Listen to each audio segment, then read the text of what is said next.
So you can now create full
Print provides.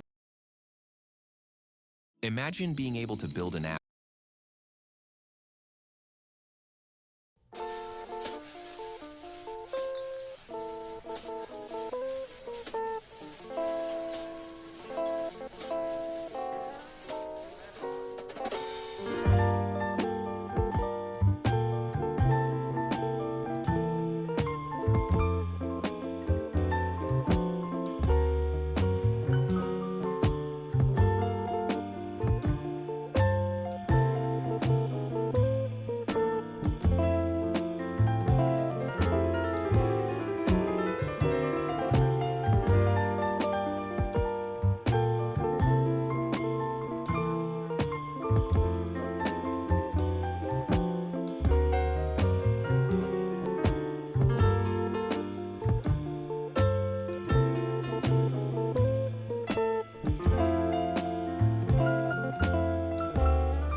to some happy music, right?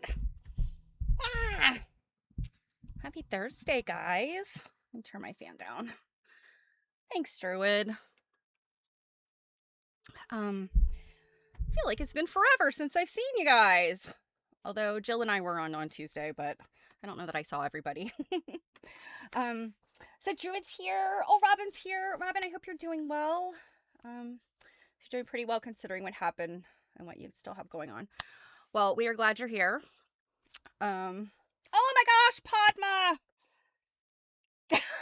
I didn't know you were on the disco channel.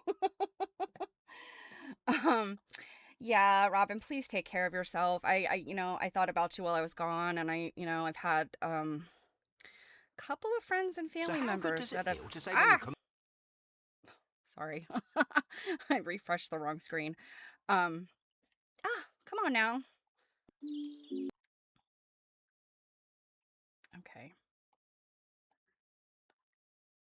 Okay, I don't know what is going on with my computer. It's being a complete turd. Anyway, yeah, Robin, I'm glad that you're here and you can recover with us. We'll keep you company while you be cool. Hey, Marianne. And Padma, I'm so glad to see you. It's been a minute. I'm glad you're here. Okay. Thought I'd do something different today. It feels like I feels like I've been gone forever. And I was only gone 4.5 days, I think. Left on Thursday, Friday, Saturday, Sunday. Yeah, I was gone like 4.5 days. I felt like I was gone for a millennium. I don't know. Unfortunately, it was not a vacation. I went to visit my dad, and the elderly, they don't do much. My stepmom pretty much watches TV with him. She cooks food. That's about it. They are heavy smokers, so there's the trips to buy cartons. Anyway, so it was very, very low key, and of course I'm glad to see my dad. He's not doing well, but no, this is life. This is the life of the elderly. And so yeah, I literally truly did nothing for 2 full days there. And it was kind of warm there, a lot warmer than it is here in Baltimore. Yeah, so anyway, but yeah, like I said, I thought I'd do something different today. No quilting. Other than, of course, we're going to read Patchwork. But I'm not on a quilt topic today because I don't know. I needed to shake the quilts out of my head for a minute. I have all these ideas, these research ideas swirling around, and, there's no time to do all of it. No time, definitely, to do all of it at once. So I have to pick and choose. And, so I thought I'd kind of rest my brain on quilts for a minute. And I had mentioned the other day, and I can't remember if it was here or if it was on Quilt Nerding. I think it might have been on Stitch and Glitch, which was weekend before last. And I mentioned that I collect craft kits, and it's something I've collected for a very long time. It actually started long before I collected quilt kits, but I also collect those. And I haven't really done much collecting in a while. Oh, thanks, Robin. By the way, all right, let me digress for a minute to talk about this quilt. This quilt belonged to my grandmother. This is my dad's mother. I don't know when she got it. She was a antique collector. She collected sort of late 19th century, early 20th century stuff. So, like, as an example, in her kitchen, she had, the old candlestick phone, but like on the thing where you turn the crank to get it to make a call. Lots of wood stuff. And I inherited all but a couple of the quilts. A couple of the quilts went to other people because they had specific meaning. But this one, everybody was like, oh, it's so pretty. Did your grandmother make it? No, she didn't. And for the longest time, I would casually look. I thought perhaps this is a newspaper pattern because it's very simple. It's just the little pot, a leaf, and then the 3 flowers, and then they've got the middles, and it's buttonhole stitch around. So very simple. Can't find anything like it in the newspapers, and I just keep thinking one day I'll run across it. I'm not going to try too hard because it's so simple. It's one of those things like I'll know it when I see it. And I've taken it to some quilt studies, and when I take it to quilt studies, people look at it and are like, yeah. Sometime from the 30s to the 50s. Probably, they kept telling me probably the 50s because apparently the pink that's on the back, I was told was very 1950s pink. I mean, yeah, I agree with that, but I still think the quilt itself is older. And then the other day, I had replaced the quilt behind me that I'd had up here for a really long time, and I replaced with this one. And my dear friend and mentor happened to stop into one of the streams. I think it was Quilt Learning. And a little while later, she emailed me and she said, "Oh, I love that Laura Wheeler Alice Walker print behind you." Or not Alice Walker, Laura Wheeler Alice. Oh gosh. In a minute, bear with me. It's Laura Wheeler. No, Alice Wheeler. Laura Wheeler Alice Brooks. Sorry. Laura Wheeler Alice Brooks. If you Google them, look on eBay, you will find tons of their patterns. They were prolific. I think they were another one of those pair that it's not their real names. Laura Wheeler and Alice Brooks were created as these like characters to sell patterns. You'll find a lot of knitting patterns. I think there's probably some like garment construction patterns, and then there's a ton of quilt patterns. They're very collectible, particularly the quilts. Some of them are very difficult to make, in my opinion. Somebody has shared some of the patterns with me, and there's one, it's like all Y seams to make a sunbonnet Sue, this very blocky sunbonnet Sue. So in some ways, I think some of the patterns, I kind of wonder, does anybody ever test these patterns? But they also did very simple stuff like this too. So I'm looking for the actual pattern it is. I have not had the time to do the research, but I have faith in what my friend says because she knows this stuff. So, yeah, I was very excited to find that out. And being that it's Laura Wheeler / Alice Brooks, it's probably in the realm of the time that I thought, like probably late 30s, early 40s. So, yeah, like Aunt Jemima, Betty Crocker, exactly. Our quilt world is so full of these pretend people. Nancy Cabot, Nancy Page. We know Nancy Page's real name, the woman who wrote under the name Nancy Page, her name was actually Florence Legank or Leganke. Yeah, so, and then Sue Roberts, she was the Sears lady. She did like the home deck stuff for Sears, did Sears Radio, not her real name. So yeah, they did all this really interesting stuff back in the day with these fake names. Anyway, so glad you love the quilt. I love it too. It's got a little bit of damage with some of the stitching, but otherwise it is in really, really pristine condition. I don't know that if it's ever been washed, it was very gently washed. It was well made. So, okay, so pack away quilts again. Like I said, I gotta clear the cobwebs. Wait a minute, before I do, sorry. I have been doing some piecing. I started piecing all of my Liberty fabrics. I think I mentioned to you guys, when I was at QuiltCon, I bought a charm square set of Liberty fabrics, their neon collection. And see, that one's not super neon, but they're really pretty. The neons are very pretty. If you could see this one. This one's particularly neon-y. Anyway, so I've got them all pieced, all these half square triangles. I've got the entire pack piece. And the funny thing is this fabric, I've kind of talked at length about Liberty fabrics, the Tana Lawn. It's so soft and fine and just lightweight that I didn't realize there really was a lot of fabric in this in the package. And so, I ended up with this pretty hefty block, pack of blocks once I pieced them. So I'll talk about those another time when I'm trying to figure out what to do with them. I don't want to do anything that's like really traditional, like a pinwheel or anything like that. I was thinking about just doing just rows of triangles, but we'll see. Um, I don't know that it's going to be anything special, like anything like my art quilt style. I think it might just be a throw. You know, I'll use like silk batting just to make it very lightweight. See if I can find some pretty lawn to go on the back. I don't know that I want to spend the money on Tana lawn to cut for the backing. We'll see. Anyway, all right. Officially off of quilts now. On to other textile crafts.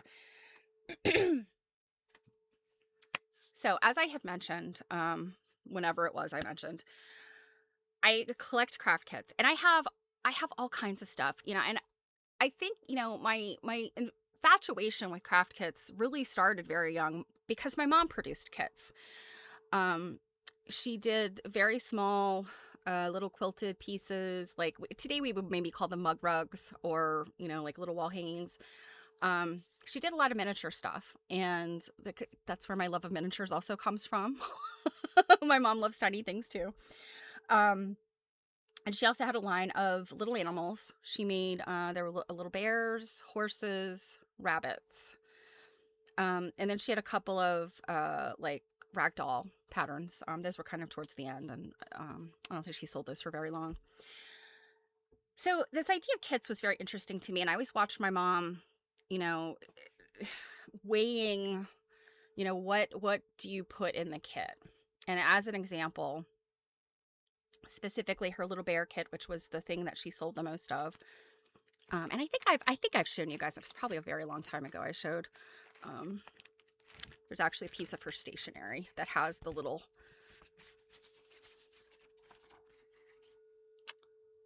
pattern parts on it as like her stationery along the edge. It's one of my favorite things that she had. And in that, she of course has the pattern and the instructions, and she had the floss because it was a buttonhole stitch around all of the body parts. So there was like a pearl cotton. There was the floss to do its, you know, to sew on its eyes. So that was just a little bit of floss. Little black beads for the eyes. Trying to think what else. Oh, a ribbon for its neck. And and a needle. And I think that was it. At one point, she was putting stuffing in there, and that was a lot. Like, you know, so she only did the stuffing in the kits for a while, and then she got rid of that. So the kit was fairly flat. It was, you know, 8.5 by 11 in a bag. Some of it was folded, and of course, I'm like 7, 8 years old, 9 years old, helping fold this stuff, doing those kits. And then I think, you know, that really how I learned how to do a lot of crafts was craft kits because, you know, they were kind of quick and easy. I know both of my grandmothers, my one grandmother, she liked to make things, but I don't think she didn't feel really confident just like going whole hog on a craft. So she thought kits were good. My other grandmother, did some preschool type teaching, and she believed in kits for like just having stuff and plunking it in front of a child and like so I did some like crafty kit stuff with her because you know, she liked the idea of like, okay, this has all of the supplies you need, here kid, go craft. So I think that's where it started, like in my youth. And somewhere along the line, I think sort of my collection of things started with half-made craft kits I'd find at the thrift store, and also my own, like getting a kit and half doing it. And then they started getting packed away. And I would say within the past decade is probably where I've done my most collecting. And you know, in looking at quilt kits fascinated me, so I was like on those right away. And so some of the stuff, I mean, like it's in storage right now. I need to pull it all out. And I had this idea of like writing a book someday about, you know, craft kits of the late 20th century. Because I mean, my research question there is, do craft kits lead to somebody discovering a hobby or a pastime or a thing they like making with their hands, and does that lead them to doing it, um I don't want to say professionally, but doing it with more gusto. For instance, if you were to buy, say, a little cross stitch kit and you liked it and you thought, oh, well, I'll go buy nicer needles, I'll buy fancy scissors, I'll go get a range of floss, I'll go buy bigger pieces and bigger patterns, and then I'm into cross stitch and lifelong craft there. Does that happen? Is that what happens? Or are craft kits the kind of thing that people pick up and realize, oh, yeah, I'm not really into this? I think that probably happens more often than not. And what are the reasons why? Why do people get craft kits and then don't ever make the thing and don't ever go any further into that craft? So these are the questions I've asked, and I think the challenge is, with craft kits, there's all kinds of different crafts. So, some of the things I've collected are like needlepoint, cross stitch, dolls. I have a whole bunch of doll making kits that are really interesting. Like stuffed animal type dolls, nicer dolls, like I don't have Babraham at my desk, but my Babraham Lincoln, you guys are familiar with him. He's upstairs right now. He was from a kit. It's the B. Shackman company. They did all of these China, porcelain doll kits. And some of the other things, like I have some Avon, like Avon put out kits. Did you know this? Avon put out craft kits at some point. And they were cute. They were little stitched, like felt things. I think there might have been some glue in there, and then some of it was stitched. I have kits to make clothing. I think I had talked to you guys, it was a couple of weeks ago, I'd mentioned and I'm blanking again on the Frostline kits. Those were the down jackets. Like you literally could get yourself a kit to make a down jacket. This was in the 80s, 70s and 80s. It's so there's just such a broad range of types of kits. Also off into some other directions, there are things like cut and sew. I've always been like just enamored with cut and sew because sometimes it's like the most god awful thing. And then sometimes cut and sews are really interesting. And if you're not familiar with cut and sew, it's essentially like a big like fabric panel that has all of the pieces and parts printed on it of like a doll or they're often dolls or stuffed animals, but stuffed animal or a puppet, or I have one that's an apron. I have one that's pot holders. But you essentially just cut it out and then it's already printed and you just have to sew it together and then you have the thing and stuff it if necessary. But I think that there are some challenges to all of these things, and it's interesting, I think, to explore them because I think there's a number of reasons why people don't want to keep going. The kit was bad. It didn't have good instructions. It didn't have all the instructions. It didn't have all of the tools or the supplies you need. Maybe it's hard to find some of the supplies. I know that's been an issue. I know in, things my mom would pick up sometimes, like it didn't come with XYZ, but it's impossible to find XYZ. Or, sometimes you just discover you don't like something. Like, I give the example of cross stitch because people are very, very familiar with cross stitch. Cross stitch is just not my jam. I'm terrible about, it's so tiny, and I'm terrible about counting the right number, and it's all me. It has nothing to do with cross stitch itself, the craft. This is not for me. So, that's another reason. Padma says, I was a big cross stitcher and collected all patterns, including kits. Kits were just one more thing to collect after I was already interested in it. Yeah, and there's another thing there. Collecting. And we talk about how fabric collecting and sewing or quilting are kind of two different pastimes, and we joke about it, but how, raise your hand if you have some fabric that you have bought and you refuse to make anything with it because it's too pretty to cut. And don't worry about hanging your head, raise both hands if you have a lot of fabric like that. I think many of us have fabric, in our stash that's really more of a collectible than it is a supply because we don't want to cut it. It's too pretty, or there's something, sentimental about it or something like that. But back to kits. So instructions were bad, materials and stuff were missing or not good. Just discovered I don't love it. It's just not my thing. Um, it was too hard, you know? Sometimes you could throw all of the materials and detailed instructions at somebody, but it's one of those things like if you have to take baby steps sometimes with craft. Um, and it's frustrating if you can't have some amount of success in your first go at it. I think people get discouraged. So it's, a kit I think has to have some aspect of like early wins. Like, oh, that was easy. Oh my gosh. Okay. Right. Um, Robin says we won't talk about the amount of cross stitch patterns.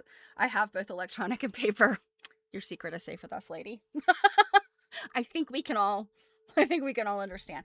I personally have my digital pattern. I have a digital pattern folder, and it is enormous, and I protect it because it's things I paid for, things I have very hard sought, um things, free patterns. I mean, certainly free patterns, but they're good patterns, and tons of stuff that I will probably never make, but I paid for it, so I gotta safeguard it. I gotta make sure it doesn't go away. So I think across like 4 different laptops over 20 years, I have made sure that my magazine library for my digital editions and my big pattern folder go like they go onto external hard drives, so that nothing happens to them.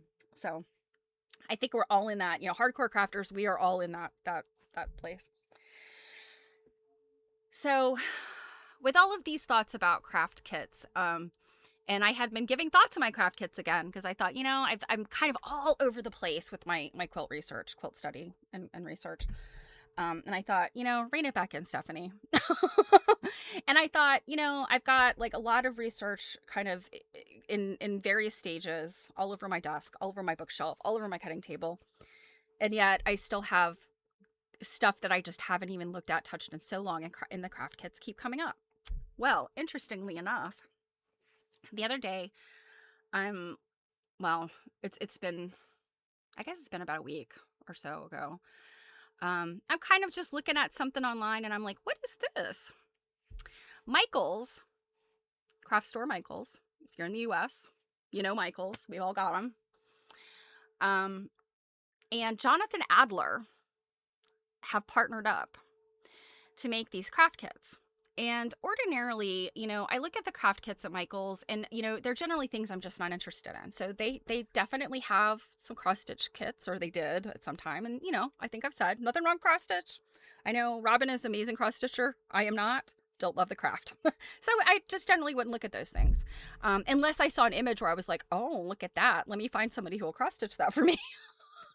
I've done that before, you guys. I have a good friend who I asked her to cross stitch something as a gift I wanted to give somebody, because I was like, it's never going to get done if I elect to do it. And I made her a quilty thing, a little blanket thing. So, if you can find another crafter to swap crafts with, you can obtain things without making them yourself. So anyway, back to Michael's. Other kinds of kits I know they would have at Michael's, like, are some of the kids' crafts. I just, not that there's anything wrong with those. I just don't really have any need for them. I think they've had some kind of knitting or crochet type kits, perhaps. Some jewelry making kits. And then there's probably other stuff they've had that I have never come across my desk. Like, I just didn't realize.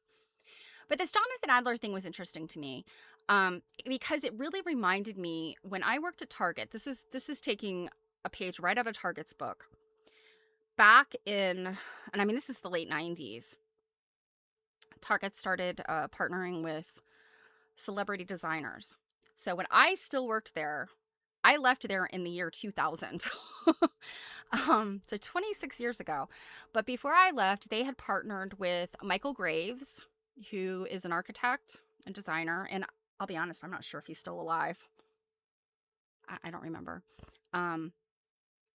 Isaac Mizrahi, he was the other big one. And Isaac Mizrahi did, so Michael Graves was all like home furnishing type stuff, kitchenware. I actually think I still have some Michael Graves like kitchenware stuff that I've had for like over, obviously over 25 years. Um, Isaac Mizrahi did clothing as well as home goods and like stationery and stuff like that. So big box retail, this is nothing new where they partner with designers, try to draw people in. And I often wonder, I'm like, are they trying to class up crafts and for the, the ordinary, the little person to be able to make something that's like, ooh, Jonathan Adler? Or are they looking at the Jonathan Adler fans who will go, oh, I can't necessarily afford to buy an original Jonathan Adler product, but I could make it myself. I think that might be more of what it is. And by no means am I like wanting to make fun of somebody for not knowing, insulting anybody's intelligence for not knowing who Jonathan Adler is, but I kind of wonder, does the average person that runs into Michael's to buy glue or, maybe needle and thread or something like just, some fake flowers for the holidays or whatever. Do they even know who Jonathan Adler is, or do they care? I don't know. I suspect that this is the kind of partnership that's they're trying to draw in people who are like at this high end but can't afford place, draw them in to the craft. And again, ordinarily, many of the type of craft kits, and I'm going to show you the website in a second. Many of the stuff that Jonathan Adler has partnered with them on with Michaels, or let me turn this around.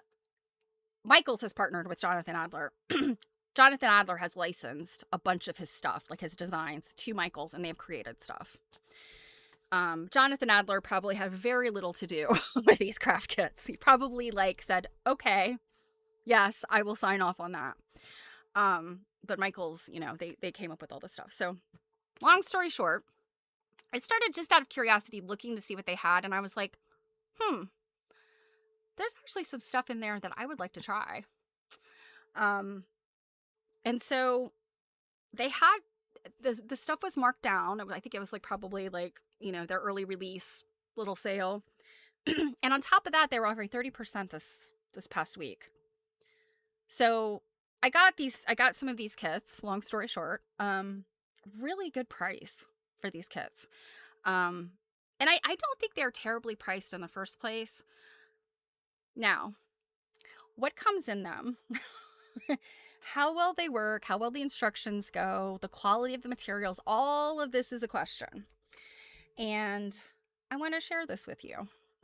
And I think then that is going to kind of spur me into getting back into my collection and looking at what I have. And I will show those things as well. So without further ado, let us look at some Jonathan Adler and Michaels. And I will show you what I got. And I'm not going to talk about all of it because not all of it's here. There are two other things that were being shipped separately. Hey, Kenny. Glad you're here. It's like the gang is all here. All our old quilt nerd friends. So glad to see you guys. So let's go. Let's look at this stuff. So like I said, we're going to look at probably two things today, and then we'll look at the rest next week. So this is what really drew me in. This is, so Jonathan Adler, X Michaels, and it is a punch needle kit. Now, I have been trying to, I was doing house stuff and taking a break. Well, you know what? I am glad you have chosen to take your break with us. Robin is recovering with us, and Druid is tolerating me, as always. But yeah, seriously, though, it's so good to see you guys here. So anyway, I thought these sunglasses look really cool. And punch needle is something I have wanted to do for a really long time. And I have some of the supplies. In fact, in a moment will show you my fancy, real live rug hooking punch needle, that I bought a long time ago for lots of money and have not actually done the craft. I even made myself a frame a year or two ago because I know exactly what it is I want to do. And I bought the monk's cloth and all the stuff, and I've yet to do it. So I thought, you know what? This is a little kit. With the discount, I think, let's see. So the price on this is $19.99. And let's see, it's $19.99 US, $29.99 Canada. These, I think, are going to definitely be sold in Canada because I'll get to it in a minute, but all the instructions also come in French. So I think they're definitely going to be marketing these in Canada. At first I thought, is Jonathan Adler from Canada? Like maybe that's why, but no, he's American. And by the way, I didn't really tell you who he is. I'll read some stuff off of his Wikipedia, but so let me just read you the stuff off of the packaging. So Jonathan Adler, potter, designer, and author Jonathan Adler launched his brand in 1993 after leaving his job to pursue his first love, pottery. Today, his offerings span furniture, lighting, accessories, and more, plus iconic interior design projects and retail locations worldwide, all dedicated to bringing modern American glamour into your life. His motto, if your heirs won't fight over it, we won't make it. So, spoiler alert, your heirs are not going to want this stuff, okay? I'm not going to say it's bad. In fact, I am ready to give a preliminary thumbs up to one of these things. But I can tell you, your heirs are not going to want these things. If you become enamored with one of these crafts and go on and buy, you know, like the more upscaled tools and materials and make something, your heirs will like that. So, I thought this was really cute. And it's interesting because it doesn't make it very clear what it is. Do you guys, I mean, I think it's kind of obvious what it is, but also maybe not. So I'm assuming you guys know. It is intended to make an object that is 7.3 inches by 3.5 inches. Yes, it is a case for glasses. When I first looked at it, I was like, I mean, it's sunglasses, obviously. So it must be an eyeglass case or sunglasses case, but like it says that nowhere on the packaging. That was interesting. It just says punch needle kit. So I thought, I'm going to buy that. And then I discovered they had this one. And there's a third one. There's a third eyeglasses one. But I was like, I have to stay within my budget here. So there's this one too. And we're going to talk about this one in a minute. Before I get to the rest of the stuff, let's look at, let me find my website here. I had all this pulled up. Here we go. Okay, so this is the Michaels website. And you can see, you know, this big banner here with all this stuff and all these pretty pictures. Interestingly, and I don't know that any of it is available, but there's this games category. Apparently, I don't know if this is presently or if this is something in the recent past. Apparently, they were selling mahjong sets, Jonathan Adler mahjong sets, and they were like $200. Like, now who goes to Michael's to buy a $200 mahjong set? I don't know. That was interesting. I saw that written somewhere. So, oh, what did you say, Kenny? Other than one that was a weird breaker, it's been straightforward. Oh dear. Okay, are you doing electricity? Oh, you're swapping out wall outlets. Okay. All right, things falling out of the sockets. Yes, I know. Old house. Yeah. All right, be careful, please. Because obviously, how are we going to save you when you electrocute yourself? I can't remember which state you're in right now. So be safe. Okay. So you've got decor, you've got crafts, you've got party, and you can see it's themed. There's, you know, you see the eyeglasses here. So it's kind of cute. Let's go into the crafts because that's what we're looking at, the craft kits. And there's a lot of stuff here. And I'm going to scroll through pretty fast, but I will stop and tell you what all of the different categories of things are. So, we've got punch needle. This one is not punch needle, I don't think. Oh no, this is a beaded thing. So we've got punch needle, we've got beaded. This is a beaded kit. I've got this one coming. This one I feel like I'm not going to do very much with because I've done bead embroidery before and it's pesky. Um, but they also have the diamond art. And I really didn't know what this was until a while back. My mother-in-law did one for her granddaughter. Or not my mother-in-law, my stepmother. Sorry, my stepmother did one for her granddaughter, and I just didn't know a whole lot about it. To me, it seems a lot like cross stitch, but maybe a little bit different. Kind of, I guess it's sort of a cross between like cross stitch and paint by numbers is sort of what the diamond art is. I don't, have any of you done diamond art, or you know anybody that does diamond art? Um, I know people do these, and they've got a lot of this diamond art in this collection. And some of it looks really cute. Um, I bought these bookmarks too, so I thought I am not going to get into diamond art. I can tell you that. It looks really cool, but it's not for me. But I did want to try it because I've never tried it before. So I got these bookmarks. I thought I liked the pattern on them, and yeah. Oh, hey Betsy. So you do diamond art. So I would be very interested to get your thoughts on what you see here, and when I get the rest of my kits, what you think. Um, Also, I don't know if our friend Anon Makers here. She is my knitting and spinning person, and I assume she probably knows about crochet as well because crochet is in here. So so we've got lots of diamond art. Like this is diamond art. I thought this one was really cool. I don't want to. I keep pointing with my mouse. It flips to a different picture, but this thing is cool. I like that. These were very neat. And here's what's interesting about this thing. Let me click on it so you can see it.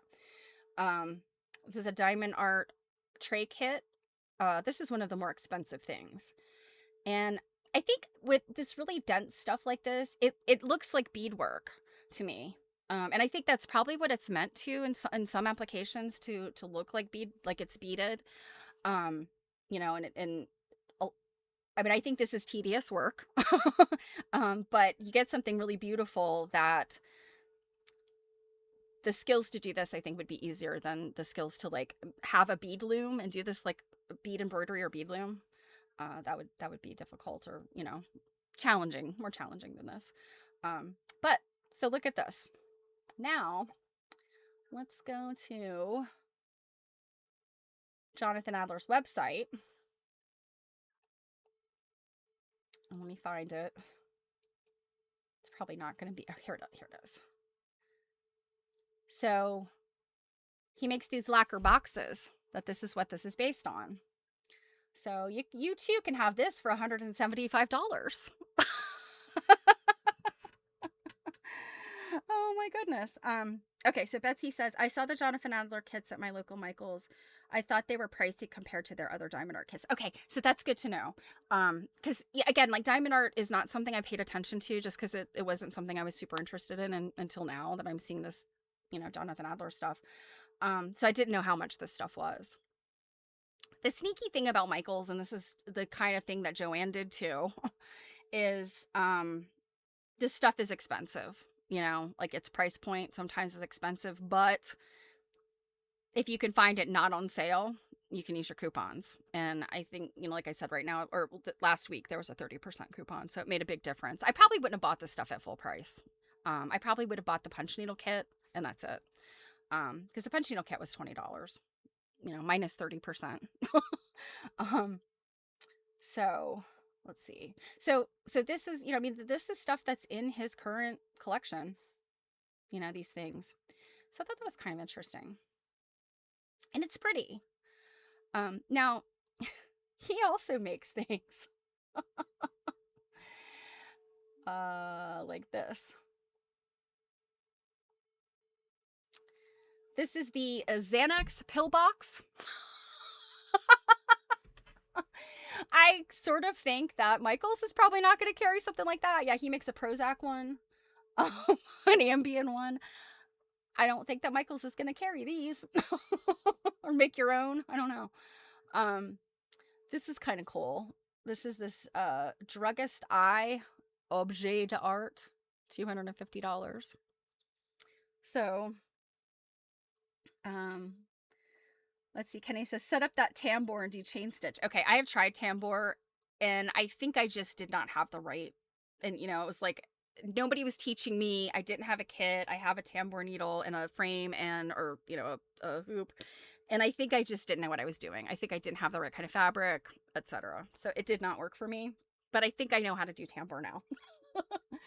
um, I always spent too much time digging through clearance at Joann's. I always loved the clearance sections. Um, okay, so diamond art kits can be very pricey, but Michael's brand are very affordable. Okay, I'll have to check that out next time I'm in Michael's, just to see the difference there and what the kits look like. Like I know the one that my stepmother made for her granddaughter was a cat, I think, because her granddaughter loves cats, and so it was like a cat and asleep in a chair or something like that. Um, so yeah, the things that Jonathan Adler makes for regular purchase are a very wide range of prices. So I assume these lacquer boxes are probably just wooden boxes that have, his crap printed on them. And I mean that in the kindest way possible. But then like go up here to the very top of this. And these look like they're boxes that just have like a globy sort of like a paperweight, one of those paperweight type things. Look how expensive they are. These are not that big. $4.25.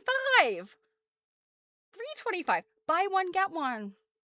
Half off. No, not even half off. 20% off. Well, aren't you generous? Sorry, Jonathan Adler. So yeah, this is the gist of the Jonathan Adler stuff.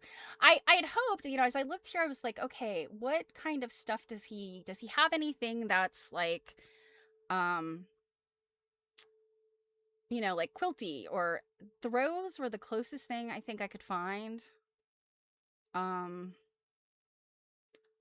they're what you would expect, like these kind of I think they're woven, look like they might be that like sort of soft, like it's like a faux cashmere. It's 100% nylon or something, but it's soft. That's what these look like to me. Oh, a baby alpaca throw. Maybe that is real. Yeah, that's a real fiber, but yeah, it's just things that are trending, I guess. So these look like they're alpaca, so that's actually kind of nice. But is that $595? Yes, $595. So yeah, most of us are not going to go buy Jonathan Adler goods right from him. So I think if you like his stuff, you might be a person that would go for his craft kits. So we've got the punch needle, we've got the diamond art, we've got needle point. I will talk about that next week, because I got this. It's the Bargello fiber art kit. I got that. And then I'm gonna jump ahead really fast. Hopefully you're just catching. So, these things. These are these pre-printed canvases. So it's like a paint by numbers situation. And then I think the beaded embroidery kit. I mentioned that. Bunch of paint by numbers.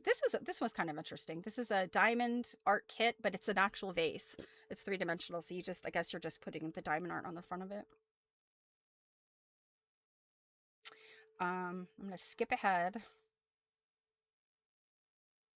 because for some reason these crochet kits are on like the last page. So there's these crochet kits. Y'all, I got things to say about these crochet kits. I'm not a crocheter, but here's one. It's an owl. This. I'm so disappointed I don't have it yet. It is a baboon. But my God, is this not the scariest looking thing you've ever seen? Um, I'm going to say that the crochet kits are a swing and a miss. We'll get there. All right. So I've showed you all these things on the website. Let's go back to my pictures and my actual stuff. So got this one. Okay. And then I got this. This is a crochet kit. It is an owl. My husband loves owls. I thought, yes, I haven't bought him an owl thing or made him an owl thing in a while. I'm actually working on a quilt thing that's owl related, but I thought this looks like something that's faster. Looks like it's something that's small, 3.5 by 6 inches, small little thing. And I mean, it's basic crochet, I think. So I think I can do it, right? So here's all of the supplies. I opened it up. And actually, the tube it comes in is kind of cool. It's like a tube. So you've got the instructions. And then you've got all of these chenille yarns. It's the chenille yarn. And then some embroidery floss. There's this piece of like velvety fabric, a few pins, some needles, buttons for eyes. These little stick-on, they're like velvety stick-on things that will go on the wing of the bird. Crochet hook, stuffing. There's some stuffing, and I think that's everything. So let's talk about this first, and then we'll swing back to the punch needle kits. So I'm gonna go back to me for a minute.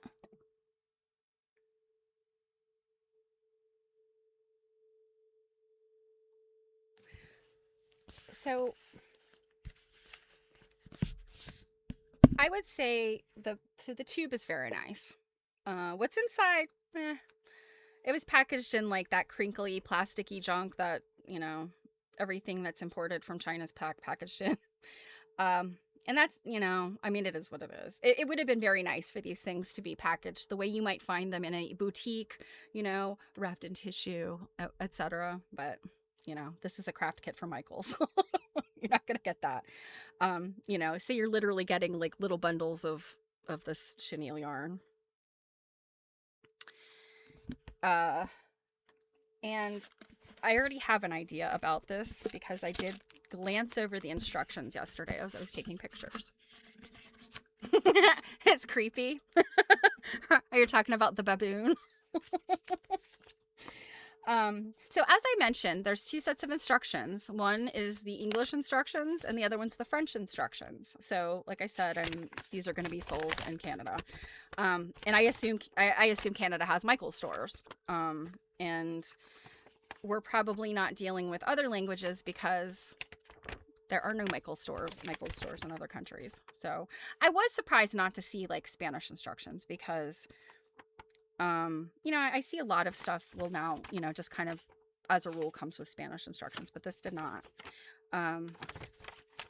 So I was looking at the French. I do not speak French, as you guys know. So these are the instructions. And you can see there's some, you know, your basic crochet stitches. I know that's probably not, you probably can't see that very well, but it's your basic crochet instructions. You know, you've got all your abbreviations. Now let me start reading to you. So Jonathan Adler, Michael's crochet kit, time. That's cool. They're giving you time, so you kind of have an idea. 6 to 8 hours. 6 to 8 hours. Okay. The supply list has everything that it's listed, everything that's inside. Finished size, 3.5 by 6 inches. Additional sewing or additional supplies needed. Basic sewing supplies. Okay. Well, to me, that says, you know, pins, needles, measuring tape, scissors. If somebody that doesn't sew may not know what those basic supplies are. The next line is interesting. Intermediate skill level. Knowledge of crochet is required. Before you begin, read all instructions before beginning project. That's always good. That's always good instructions. It does tell you if you decide to use a crochet hook other than the one that's included, you may not have enough. You may have errors intention, and your yarn quantities may not be enough. That's good to know. So I should use what comes with it. Let the yarn flow freely through your fingers while stitching. Practice stitching before beginning the project. Okay, well, but I thought you said I had to have knowledge. I had to have intermediate skills. Now, here are the crochet instructions. And for those of you that crochet, you know, it's 31 rounds, and you know, it's single crochet for the most part. You're doing a lot of increase and decrease to kind of make this body shape. I mean, you can see, oh, I took the picture off. You can see what he looks like. Now, here's something interesting. The assembly. Use photo as guide. I don't like that. I think the thing that irks me the most, now, when you have something that says use picture as a guide, I would say if it's something for placement of things, like, oh, okay, the red dot goes at the top of the wing, not at the bottom. To me, that's use the photo as a guide. Apparently, this white part that you see, the eyes and then like the chest, that is actually this velvety fabric that came with this. You have to cut it into this shape, the shape that you see. It's like a big comma almost, and then the space for the two eyes, and then you're going to stitch the beak. You crochet the beak, and you're going to stitch that on top of it. So that's why it looks like, you know, it looks a little more complicated than what it really is. There is no pattern for that comma shape. You gotta figure that out on your own. They have a picture of what to do. If you can see that. But no pattern. And then you sew this piece on. Now, I have crocheted before, and I've made finished things. So I do know how to crochet. But I'm feeling kind of like, oh dear, I don't know that this is going to come out the way I want it to. So I guess the fact that, you know, everybody's tension may be a little bit different, you know, dimensions, I don't know. I guess that's the expectation. You're just going to figure that shape out. Then there is nothing in here about stuffing it. Finishing off the bottom. It says, you know, you're leaving a tail for sewing on all of them, on all the pieces, because you do the head and the body, then you do the wing, and then you do the beak. So there's nothing about stuffing it. And what you see in this picture is something that sits up and kind of looks like it has a flat bottom. Maybe? Does it? I don't know. When I first saw this, I thought, I wonder if they're going to have you use like the lid of the thing and like maybe stretch the out over it and have some stuffing in there so that it can sit up. I don't think so. I think it's just a stuffy, and that you probably just put the fiber fill in there and then just finish off the bottom of it. That's my guess. We're going to find out when I try to make this thing. I'm going to say I'm not super impressed with this one. The fact that it really doesn't tell you exactly what to do, and I think some of the diagrams are not wonderful. I just feel a little bit like left out to dry on this. But I can say the crochet hook is not bad. I mean, it's just like a regular old aluminum crochet hook, but it's got this kind of like rubbery handle. That's nice. I'm not going to complain about that. I would use this. The rest of the stuff is, so there's some, a couple stitch markers. Like I said, there's this sticky dot things. The pins are of that, you know, dime store Dritz quality. The needles, they're kind of average quality. The embroidery floss, I'm curious to know whether it's cotton or not. because they included this embroidery floss for sewing on the button eyes and I think for stitching the beak and the wing on. So we're going to see how this one goes. I do not have high hopes. And I really think, I mean, of all of the these stuffed animals, these crocheted stuffed animals, I picked this one first because it's the cutest. And then I got that baboon too because it's the scariest. The baboon, I'm interested because, like I said, this one, again, to me in the picture, I thought it looked like it was going to be something that could maybe stand up on its own.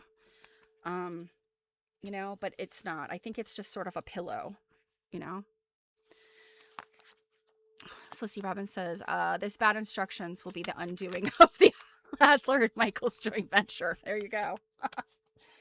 Okay, now let's move on to the sunglasses again. So without having done anything with this yet, I'm going to give it a C-. Because, I mean, it looks like everything is here to do the project with. I'm not feeling too good about, like, stuffing and finishing because it doesn't really tell you much. And here's that, oops, the piece of fabric here. That it's just like a kind of velvety sort of thing. I'm not feeling great about having to draft my own pattern for that. You know, and I'm like, well, that's not necessarily a crocheting skill. You know, they're telling you need to have some intermediate crochet skills, but that, you know, just because you can crochet doesn't necessarily mean you ever cut a fabric, you know, made your own pattern based on a picture to cut a piece of fabric out and sew it on. I'm going to say this could be a swing and a miss. We'll see. All right. So let's look at these punch needle kits.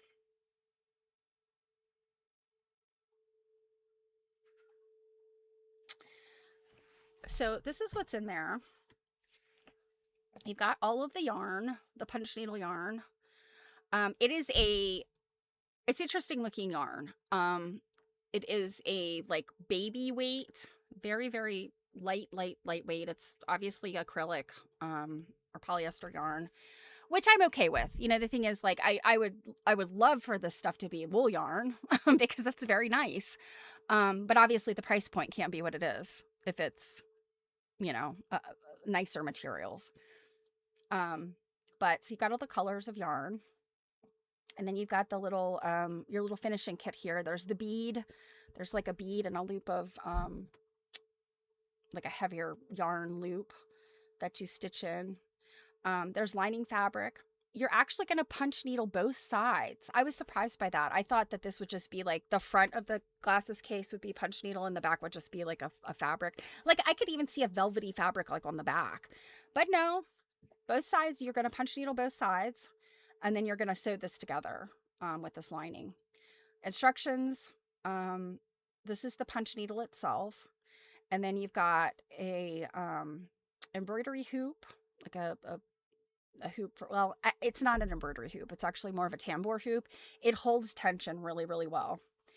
And then you have this bag. And then, of course, this is the wrapper that was around it. The heart-shaped glasses, same thing. Pretty much the same kit here. So let's look at that. And we're going to go with the heart kit because I opened it and got to work last night. So first of all, wait a minute, I don't want to give away too much yet. So first of all, this bag that it comes in is actually kind of interesting because I don't want to say it is the most fantastic, sturdiest bag ever made. No, of course not. But it's got this like kind of, it's almost like a rubbery, even though it's like a clear vinyl. It's not vinyl. It's like a polypropylene or something. It's so interesting, like the feel of it. Like when you rub it against itself, it wants to kind of stick like rubbery. It is not vinyl. Or maybe it is a kind of vinyl. I don't know, but it feels rubbery even though it's clear. So that was interesting, right? And of course, it's got the Jonathan Adler initials on it. So, but yeah, like I could definitely see using this because it looks pretty sturdy. So got the yarns here, and like I said, they're kind of an interesting yarn.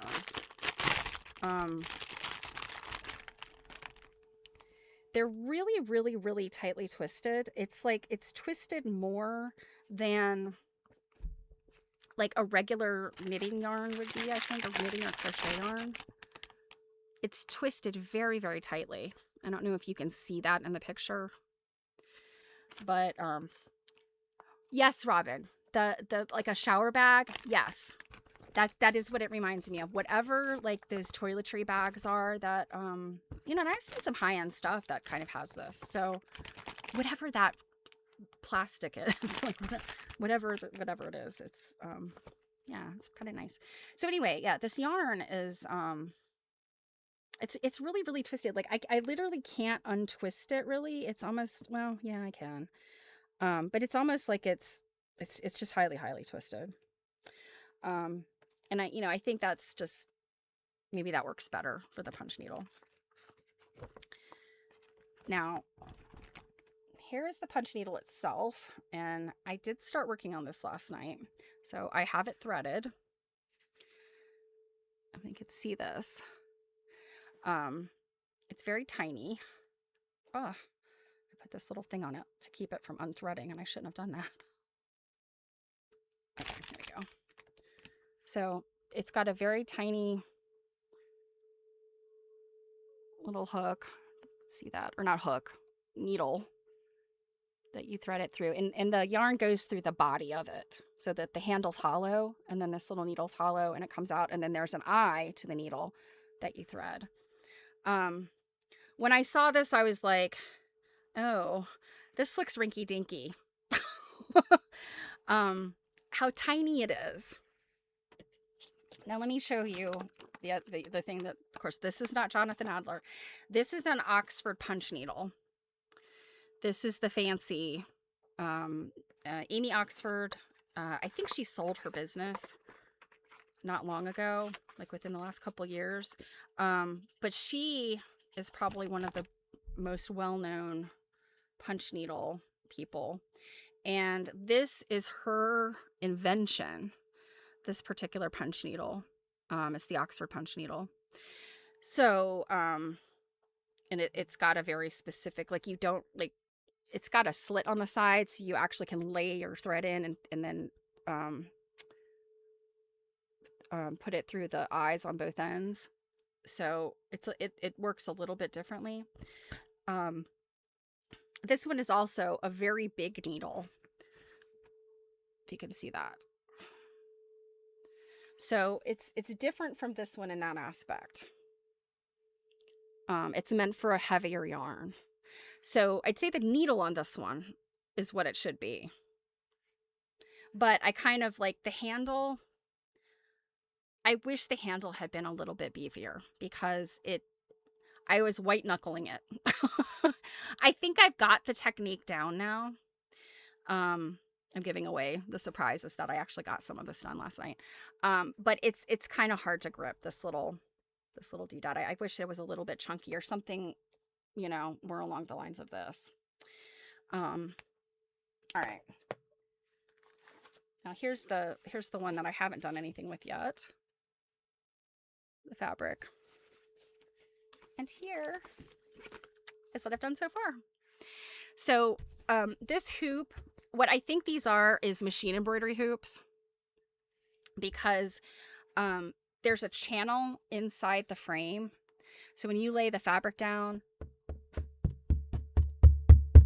you can get it like drum tight. You have to have it drum tight to do this. It wants to kind of like thunk, and it doesn't punch as nicely. It's almost like it drags if you don't have this like really tight. And so I really like this, and you can kind of pull on the edges of this cloth to tighten it. Also, this cloth is really important. It is very, very, very tightly woven. Um, and it's I'm not sure what is the warp and what is the weft in this, but I think it goes this way. And I think what is it's a single warp, but then the weft is two threads that are going over under over under. And it's very tightly compacted. So when you put the punch needle through, like you can really feel it going through there. And when you pull it out, the threads kind of come back together and hold the yarn. So with punch needle, you actually work from the back. So this printed pattern is actually the back of the piece. This is the front. And I'll kind of hold it to the side so you can sort of see it better. So it makes like a little loopy, and I mean it's a rug. It is actually a rug. Even though we're gonna make an eyeglass case out of this, this technique is actually a rug. So here's my opinion on this. I think this one's pretty good. I think if you have never done punch needle before and you want to give it a try to see if it's something that if rug hooking might be in your future, I say yes. Let's see. So Padma says, "Oh, you're sitting in your car at the vet." I think, have you got your dogs there? What is the difference between hook or latch hook, do you mean, and punch needle? Okay, so latch hook is you're dealing with a canvas that has big openings in it. So it's a grid, but it's got very wide openings in it. And your latch hook, I had one up here a while ago because I actually was working on a latch hook project last year. It has a little hook on the end with a little, like, I don't even know what you call the little thing, like a little safety, a little safety on it. And you're dealing with little short pieces of yarn. And so, yeah, like a lever, but there's a reason what it's there for. I don't know what it's there for. Like, I guess so that it grabs the yarn. But anyway, you slide it under into the holes, and you're grabbing that yarn, and then you're just pulling it through, and then you're doing a half hitch. If you've never done latch hook, it's really it's very easy. It's hard to describe. But essentially you're kind of just you're using a hook to pull a piece of yarn around one little crossbar of a grid sort of fabric. I loved latch hook as a kid, but it's one of those things, much like cross stitch, that is very tedious, and I would get tired of it after a while. I've done better as an adult. I have a couple of latch hooks finished that I'm actually doing something with them. It's kind of a very long-term project because latch hook takes a while. So latch hook is different from punch needle in that aspect. You're still creating like a surface, like a woolly surface, but these are loops. The needle is going in and it's pushing in like a doubled over piece of yarn. Let's see if I can make it make sense here. Let's see, maybe I can use my bigger one. So imagine, you're punching, it's going down into the fabric and it's leaving behind, it's leaving behind this loop of yarn, and then it pulls up, and the cloth is woven so tightly, it kind of grips that when you pull it out. Yeah, a finished latch hook feels more like a carpet. Oh, what did you say? Shag carpet. Okay, it is so funny, Robin, because you know what? In Twitch, you said shag carpet. In my it didn't like shag. In my streaming software, it dotted it out. Oh my goodness, that's so funny. Yeah, so you end up with something that's similar, like the finished product is similar looking. If you were to do you know, if I were to make something like this using the bigger hook, because the uh the yarn would have to be bigger to sort of match what is in latch hook. Um well, but you know the thing is, it's censored. Yeah, I don't know why it censored it. That's so weird. Yeah, I know it's a British expression. I mean, Twitch is international. They got to look out for all of the offensive slang. But it's so funny because it came right up on Twitch with no problem, but going over to my to my streaming software, my streaming software censored it. It's odd. But yeah, so long story short, you know, if I was doing this with bigger yarn, side by side, you could have a latch hook one and a punch needle one that from a distance would look very similar. But once you're up close, this is more of a dense pile. Like there are rugs, like carpeting that has a very dense looped pile versus shag, which is cut. So yeah, they're in the same family. I would say latch hook and punch needle are in the same family. They're just your methodology and what you end up with is just slightly different. So, all right, guys. So this one, I'm gonna go ahead and give this one like an A-, because I think that the instructions I think are pretty good. Now here's the interesting thing on this one. I didn't read you the information on this one. Time 20 hours.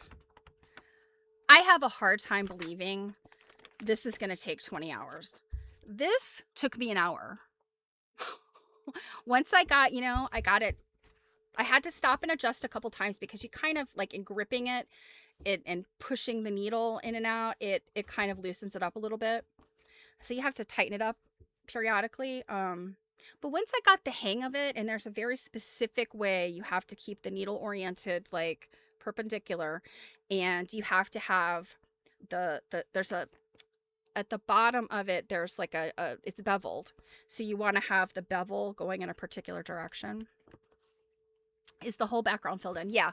So I don't know if you can you see the line here? All this is going to be filled in. Yeah. It's all going to be filled in with pink. Let's see, here's the picture.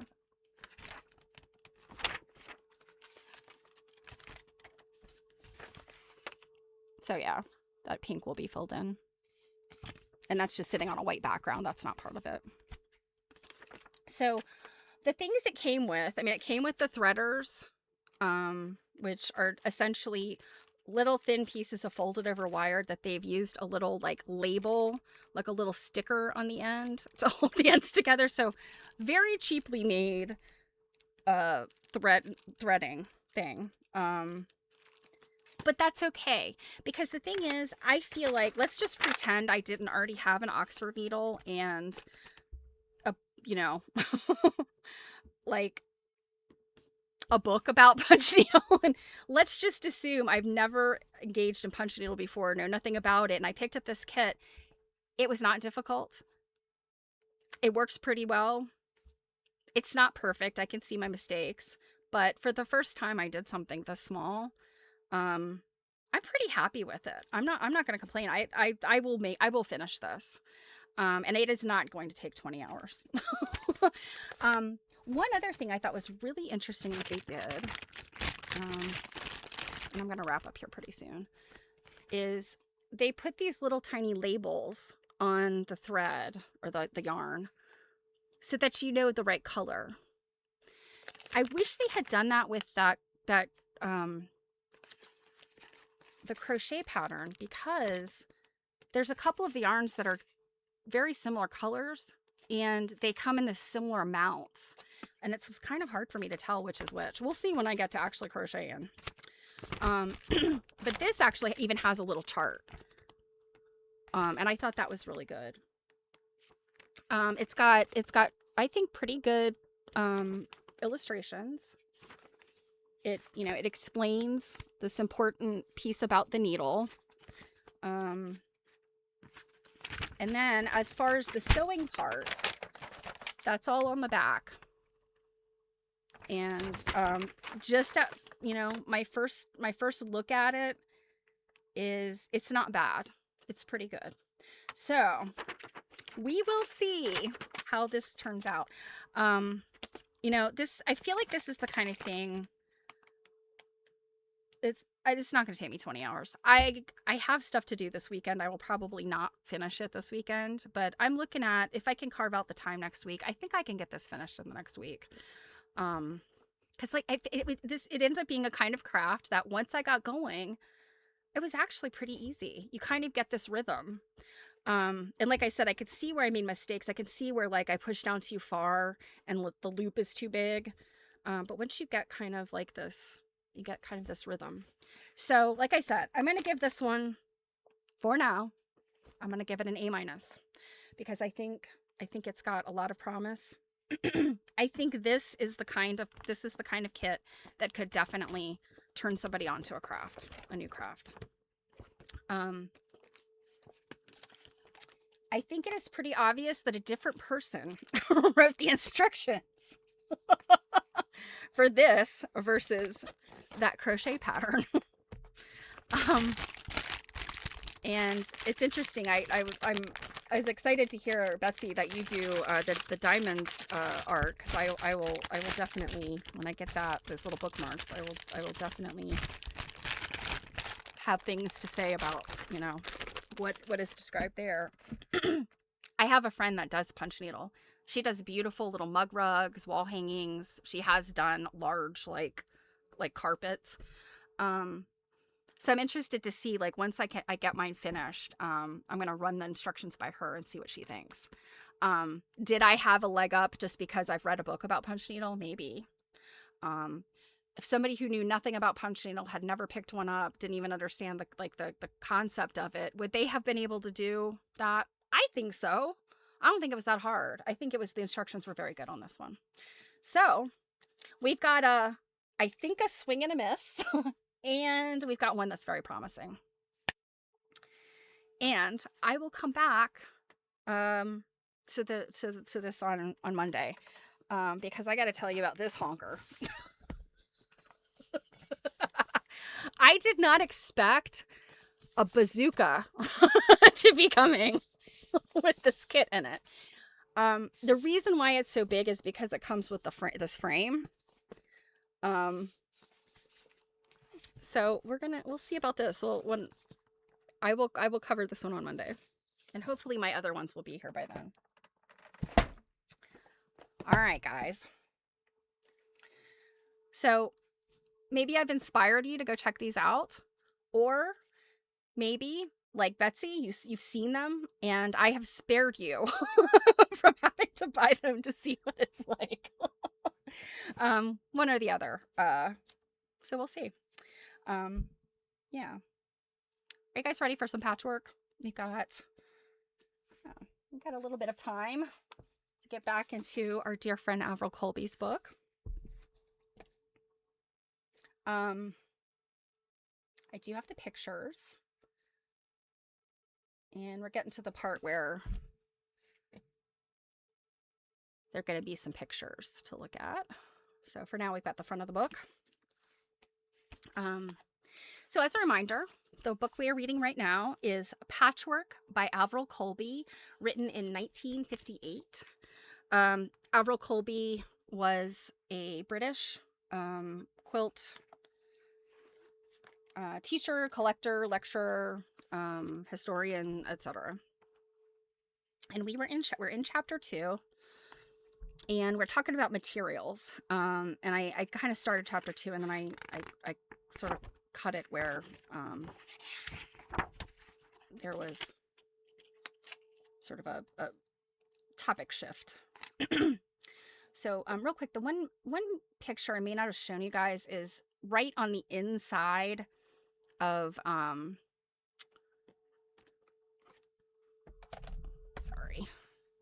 right on the inside of the book is this. And this is an ecclesiastical garment. She must have been either religious, and I mean, I think on average, you know, in the 1950s in England, I think your average person probably was fairly religious, or at least had a good relationship with their local church and clergy member. Um, so this was made by it's a cope made by parishioners of Burford, Oxfordshire in 1954 to commemorate the coronation of Queen Elizabeth II and given to the parish church. It is made of satin, velvet, and brocade in black and shades of red with green, gold, ivory, and white. I don't know where there's green in it, but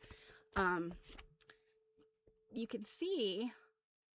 We zoom in here. This is all made out of like English paper piecing. Isn't this wild? These are big pieces. Um, they're an elongated hexagon, and these 8-sided like snowballs, I guess we would call them. Stop sign shape. And like, so there's some squares here. Some more. This is the 8-sided thing. This is, yeah. So it looks like there's those 3 shapes. Isn't that wild? And just how very interesting, and made out of these beautiful fine fabrics, otherwise known as octagons. Yes. I always have my quilting brain on though, right? In quilting, when you knock those corners off, it's called a snowball. Okay. So, chapter 2, materials. Dating work of any kind adds much to its interest, and this is especially true of patchwork. But all too rarely, it is dated by the maker. Initials, with or without a date, are sometimes embroidered or written on some part of the work, but generally the only guide to its age is the materials it contains.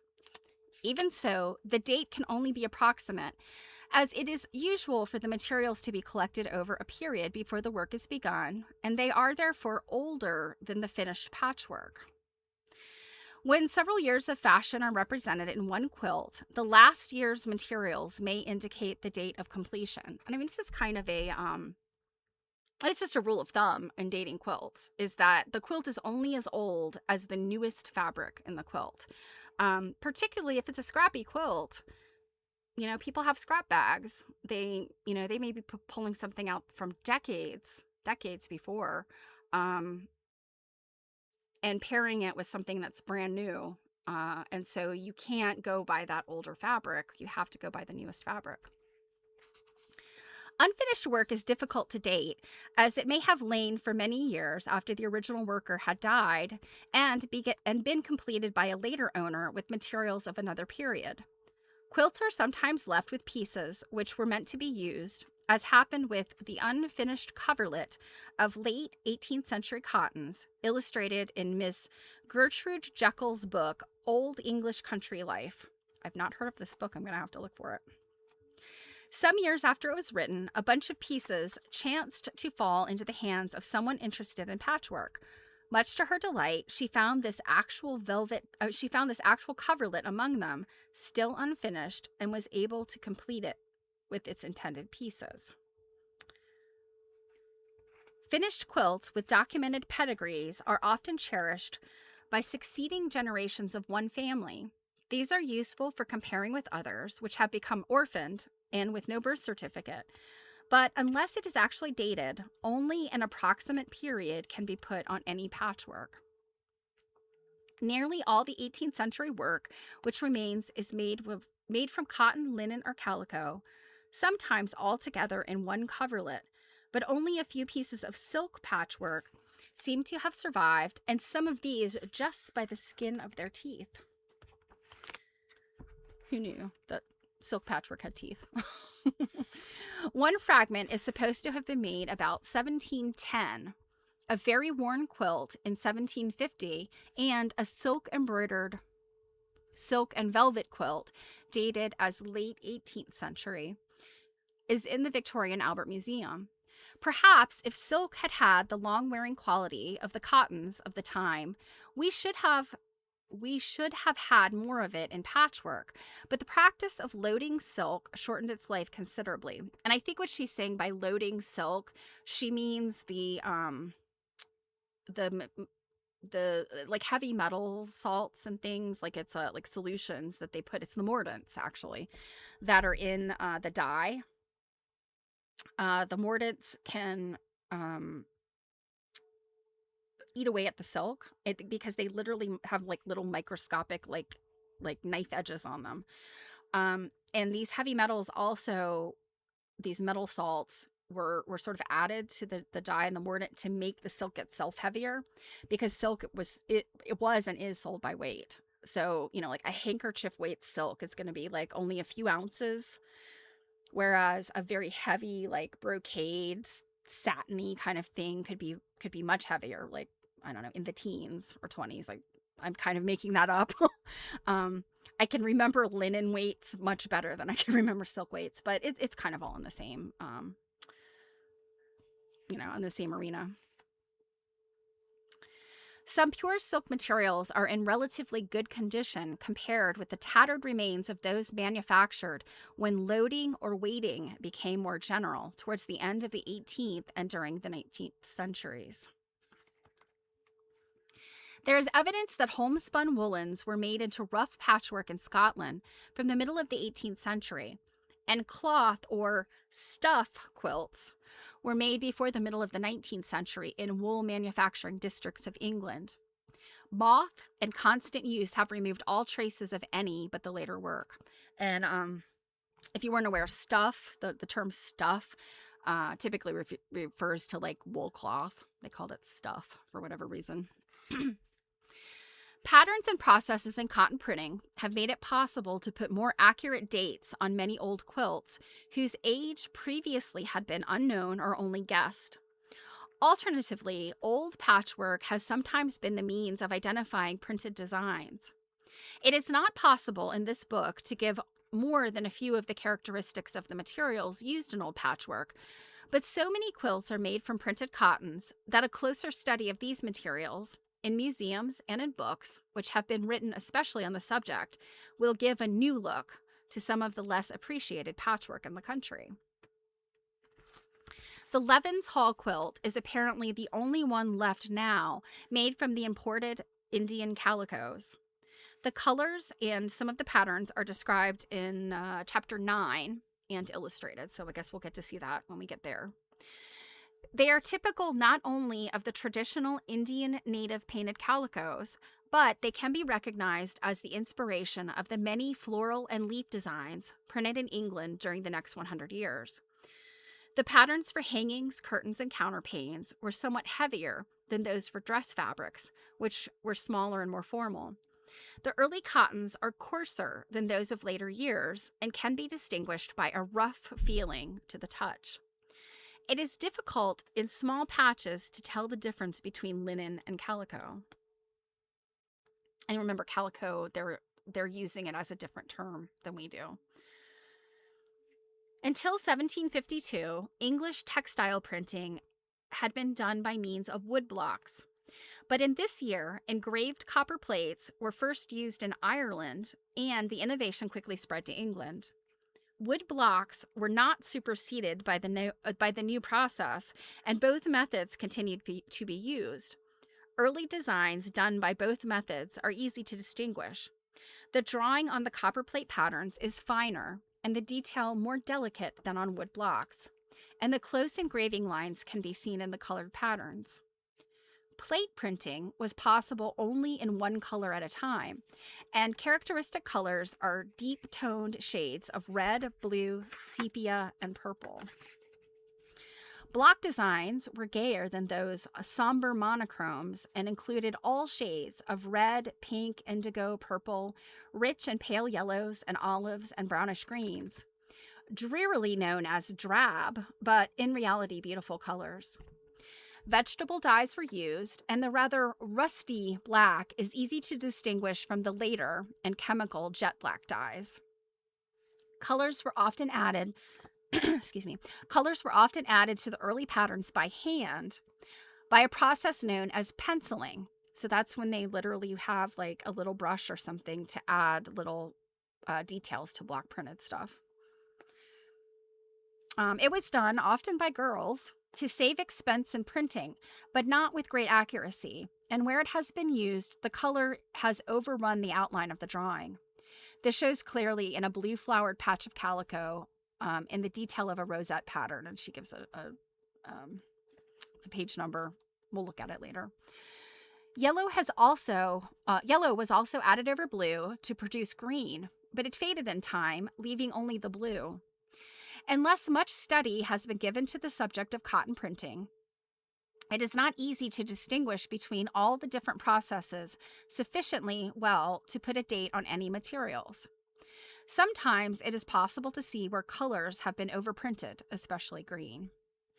A single process for printing solid green was invented in 1809, but with the exception of a small group of monochrome roller prints produced after 1820, there is practically no evidence of this process being in common use until about 1835.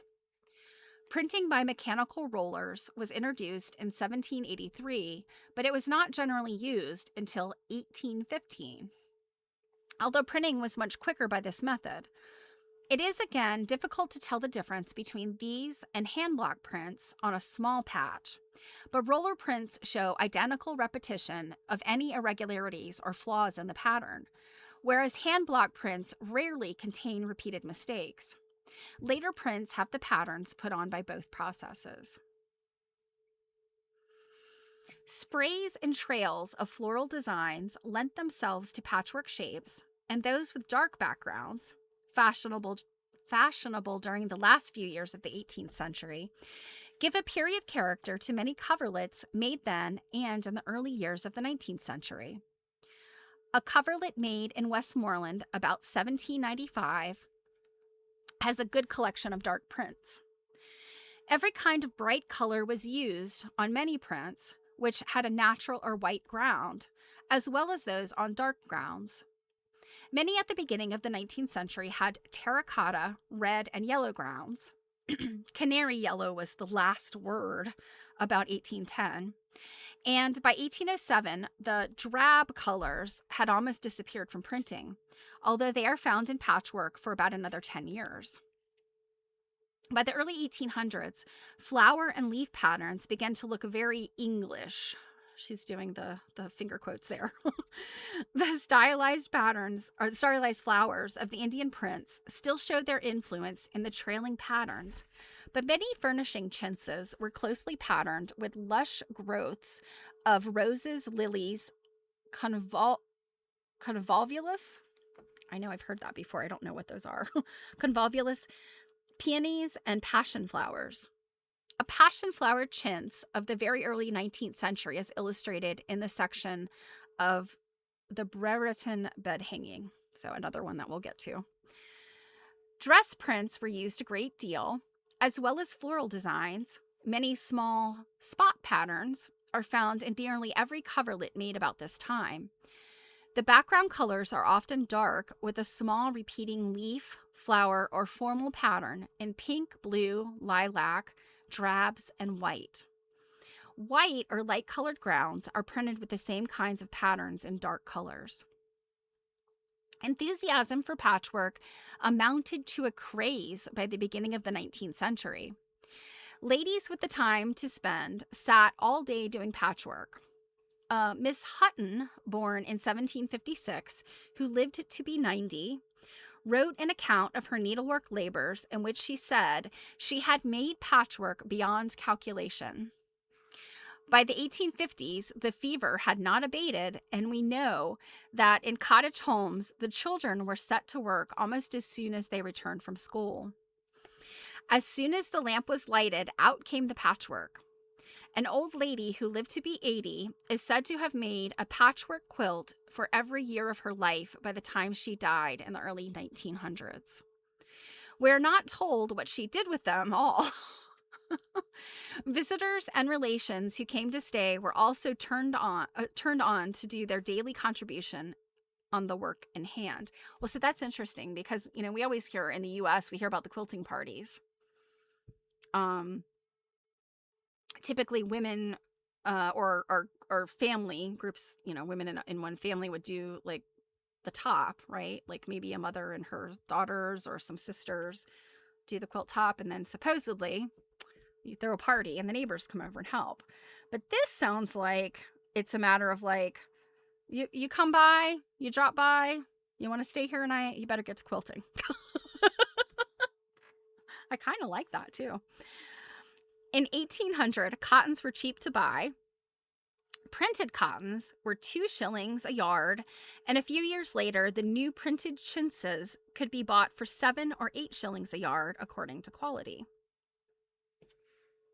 Druid's got some details for us. So convolvulus is a genus of roughly 170 species of flowering plants in the morning glory family. Okay, so they're morning glories.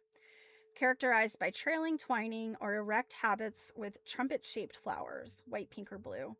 Commonly known as bindweed, they are often considered tough weeds, though some species are cultivated for their ornamental beauty and drought tolerance. Okay.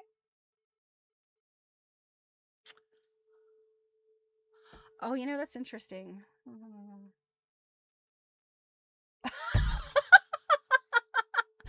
Okay, so my streaming software censored another word you'll never guess, or maybe you would. So what Druid just wrote, obviously taken probably directly from some sort of flower information site or something. The word erect. Yes.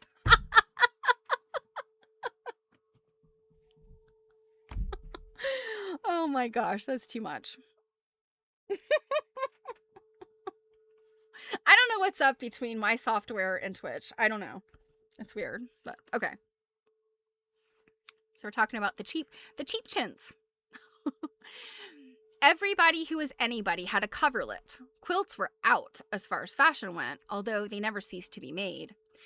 And the really stylish affair had an elaborate and striking center design.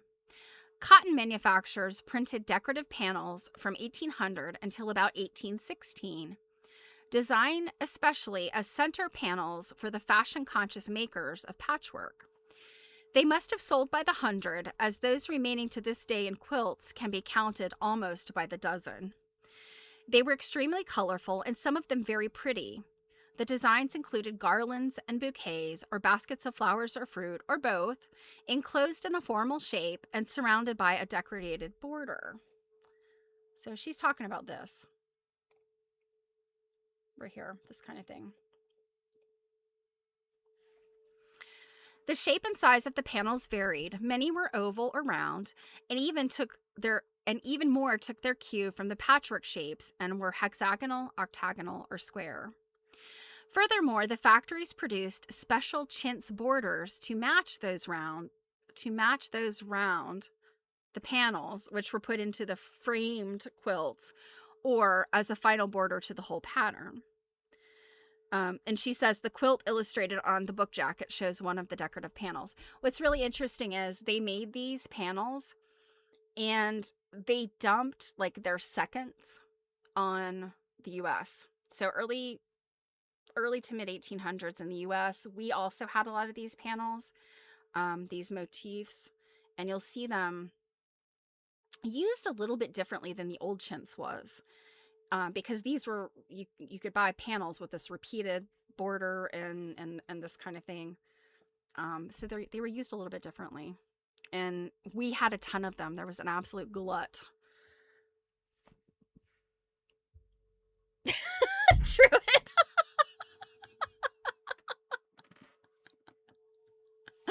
Oh, you guys crack me up. This one was printed to commemorate the Golden Jubilee of George III in 1810, and contains a basket overflowing with a profusion of lilies, roses, convolvulus, and marigolds in their natural colors, set in a ground of dark mahogany red. A border of brown acorns. Oh, let's zoom in here a little bit. So I wonder if this is the convolvulus right here, maybe, because it looks kind of like morning glory like, or I wonder if it's these. These look like lilies. So I'm thinking maybe that's the convolvulus. It sounds dirty for some reason. So G50R. I'm assuming this is George, and the 50 is um, the golden jubilee, right? And then I guess this R would be like regnum. Is it regnum? I know for a queen it's Regina, but I don't know for a king it's reg something. Um, but then I didn't even realize these are oak leaves and acorns around here. This one's very pretty. The ones that I've seen in the U.S. Actually a dear friend she has a collection of them, and she does a lecture about them, and she's also kind of got a database of the ones that were here in, that showed up here in the US. They were a lot muddier looking than this. They weren't quite as bright, and they looked somewhat different than this. So I think it's kind of I think it may have been a case of like, these were really popular and they were making these, and then, when something becomes popular, then you start. Oh, Rex. Thank you, Druid. It's not Reginum, it's Rex. And so, they cheaped out. They started cheaping out on them, and then they dumped those on the US when they didn't sell. I think that's what happened. So a border of brown acorns and green oak leaves is set in a ground of new canary yellow. And I think that's this color back here, I think and it's here too, in this border, is what she's calling canary yellow. To me, it looks like a chrome orange, but this is literally, this book was probably printed in the 70s. So this cover could be faded and or not printed, the color not printed accurately in the first place. Below the basket and on the border of the inscription, G50R is flanked by the Rose of England and the Thistle of Scotland. Oops. Oh, here we go. Here's the rose, and there's the thistle.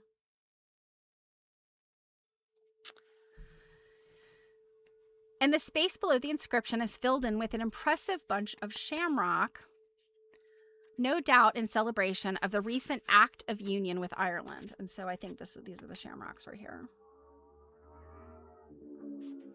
I think this is really cool that she's described this, kind of explained it, because I don't know that I've seen anybody really describe and explain what is in a particular panel, like a Chid's panel, before. Although this one is a special one. This one is specifically a commemorative one. So, okay. After Nelson's victory in the Battle of the Nile in 1897, the streets of Naples were decked with flags and streamers to welcome his return. Among them were banners of blue printed white cotton on which the name Nelson was surrounded by a design of acorns and oak leaves. Pieces of this cloth were brought home by a young naval officer and used in a patchwork coverlet begun in the same year and finished in 1805 after Trafalgar. A coverlet made about 1817, now in North Wales, contains a center square printed with the figure of Admiral Collingwood, who was Nelson's successor. But this was probably printed as a commemorative handkerchief. And this is something we're seeing, our commemorative handkerchiefs in the U.S. Over on Quilt Nerding because of the book we're reading there. A colorful hand-printed panel celebrated Wellington's victory at Vittoria in 1813, and a small panel was also printed at the time of the marriage of the much-loved Princess Charlotte in 1816 and used in quilts up and down the country, as many can still be found. The floral panel is surrounded with the inscription, Princess Charlotte of Wales, married to Leopold Prince of Saxe-Coburg, May 2nd, 1816. We have seen that before. We have looked at it. I can't remember which book. It was probably the Chintz book. If it wasn't the Chintz book, it was something we read around that time. Because I absolutely remember this floral panel that she's talking about. Applique patterns of the 1800s included many of the game bird prints, which were produced between 1814 and 1816, the palm tree and pheasant, and the bird conversation pieces. The plum tree and partridges are shown in 2 illustrations, so we'll see those later. A rural scene with swans is in the center of an English coverlet, now in the United States, and designs of printed cottons were influenced by the revived chinoiserie fashion from 1805 onwards, and are found in borders of framed quilts and cut-out applique patterns. Roses were especially loved in chintz designs and can be seen in every quilt with a floral pattern until the middle of the century. Muslin was used for the high-waisted gowns of the late Georgian period, and a now fragile coverlet made from them about 1830 in brick pattern is illustrated. And as I was taking pictures, I saw this one today, and it literally looks like a picture of bricks. Because our picture, with the exception of the cover and 1 or 2 pictures in here, everything's in black and white. The 1774 Act required cotton manufactured in England to have 3 blue threads woven into the selvage for identification by the excise authorities. Not all English-made cottons had this mark, but on those which had it, does make certain that the cotton was English and that it was manufactured before 1811. When this provision was abolished. So that's an interesting thing like that. I've heard that as being like a really, really solid clue to the age of a particular fabric. If it has those, if it's cotton and it has those blue lines in the selvage, the blue threads, single threads, it is English, and it was manufactured between 1774 and 1811. So that's something that, I mean, obviously, if you found something like that in a quilt, it may or may not be the oldest or newest fabric, but if you just have a piece of fabric, you could date the piece of fabric that way. Other dating can be established by excise stamps and makers or factory names stamped on the cottons. These marks sometimes can be found on the hems at the backs of coverlets. Ghosts of the Regency prints continued to haunt Patchwork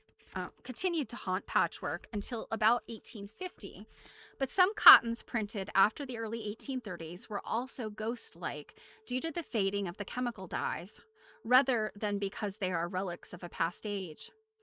Floral furnishing prints almost disappear from quilts, and small pattern dress prints, sateen, poplin, and turkey twill take their place. Weldon's Practical Publications, 1885, recommended blue linen of the kind used for butcher's coats and turkey twill that keeps bright and fresh to the last. And I'm assuming turkey twill is probably turkey red twill, I'm assuming. Paisley prints were also prized for their bright colors and were used for linings as well as the patchwork. Chintzes in traditional floral designs continued to be printed throughout the century, but few are found in quilts after 1850.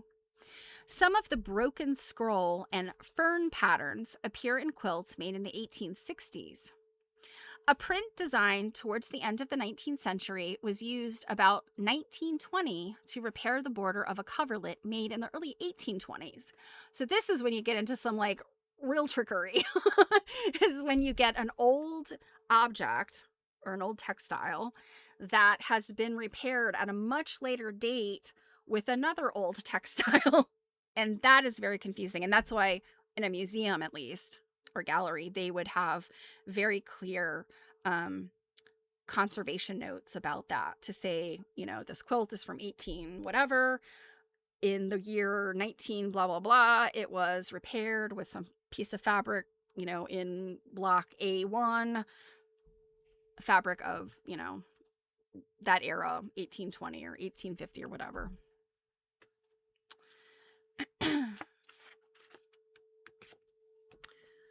Uh-oh, I lost my spot. A square of cotton bearing Queen Victoria's head, a commemorative print for her Jubilee year, was used in a coverlet about 1899. Another floral print of 1850 contained the profiles of the Queen and Prince Albert outlined by tendrils in the pattern. It is said that the queen added the tendrils herself when the design was submitted for her approval. So maybe Queen Victoria had more hand in the fabrics that were being made with her likeness than Jonathan Adler had in his crochet kits. Cloth of all kinds was used for patchwork from the middle of the century. Quilts, couve-pieds,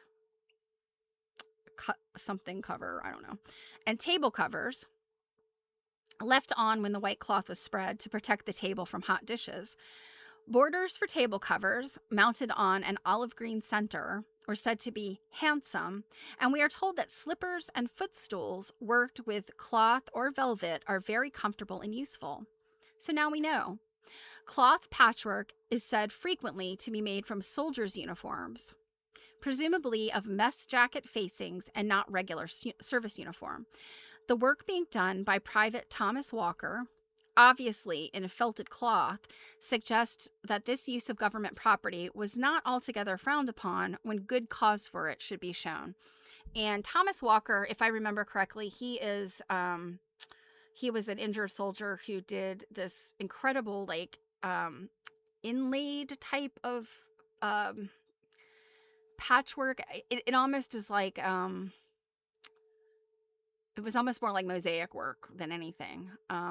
But we'll get to him. It's in a much later chapter, but he's an interesting case study in quilting or in piecing. The fashion which decreed stiff materials for dresses, skirts that stood out, gathered or pleated flounces, and leg of mutton sleeves, from the middle of the century meant that most silk and satins were loaded and not strong enough to be used with anything heavy such as velvet. Did not stop us in the U.S. from making a bunch of loaded satin and velvet stuff on these crazy quilts, right? Oh, Jigwood has some details. So a couve-pieds, in variable masculine noun, is a French term for a small quilt, bedthrow, or eiderdown designed to cover the foot of a bed for warmth or decoration. It is also used interchangeably with courtepoint, or simply a decorative blanket commonly found in bedding collections to add comfort. Okay, so I'm guessing like couvre, C-O-U, yeah, foot covers. So C-O-U-V-R-E, I'm sure means cover, and then pieds, I mean, ped. We see the root there for foot. Let's see. The result of combining these kinds of dressmaking pieces is only too apparent in the tattered wrecks of what were once Victorian quilts.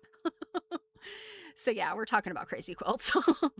Those made in good silks are still in good condition, and among them are the double-sided quilt illustrated in a later chapter, one in pale-colored silks at Cotehele, St. Dominic in Cornwall, and a family heirloom in Hampshire, in silk, satin, brocade, and authentic pieces of velvet from the length woven for Queen Victoria's coronation robe.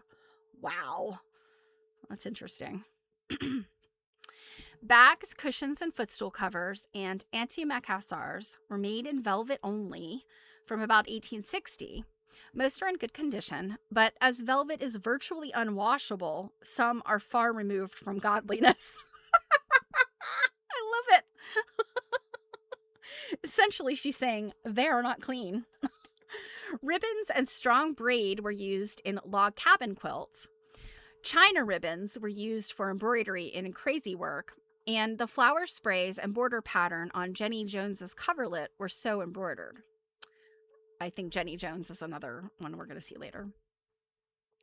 The main source of supply for patchwork pieces has always been remnants left over from furnishing and dressmaking, and much of the sentimental attachment to the work lies in the use of once familiar materials, although there seems to be little foundation for the stories of quilts made from wedding gowns. 12 patches of royal blue satin came from the wedding dress of Mr. White's mother, and a scrap of velvet in Jenny Jones' quilt is labeled Father's Wedding Vest. Patchwork made by or for children is often made from their dresses. A coverlet illustrated later was made for a child of 12 from her cotton dresses, and about 1900, In one preparatory school, each girl had a quilt made mostly from her dresses. The boys' clothes were not considered suitable for patchwork, and scarlet blankets were provided for them as a manly alternative. Scarlet blankets. Okay.